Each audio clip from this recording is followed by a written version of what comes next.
suñu waa misale ñu ngi nuyu ñëpp di siyaare ñëpp di turu Serigne Abdou Lahad Mbacké waroon na nekk ci kàddu yi Serigne Cheikh Ismaïla mu mel ne daa am yoon wu ko dab ba mu dem ca waaye ñu ñëw defee si ko suñ ko daan defee rek di ñaan suñ borom mboolem liñ daan gis ñu gis ca lu ko raw barke Seexul Xaadim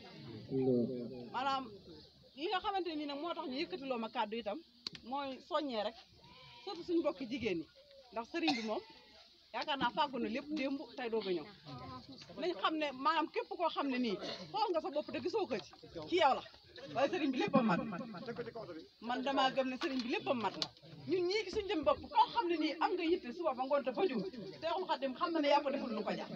waaye moom lépp a mat kon ñu gën a góorgóorluwaat gën a laxasaaywaat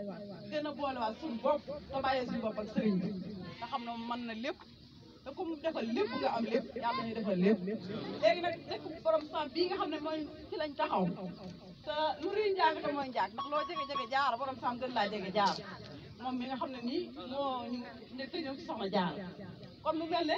ñu ngi soññeewaat di feddaliwaat laxasaay parce que ne dëkk bii ñu taxaw itam ñu xam ne ndigal la dafa doonoon fee waaye nag fii mooy fekk fii la ne woon lu fi denc noppi naa yàq te man damaa waat ci yàlla ne képp ku gore mën ngaa taxaw fii waat na yaa koy gis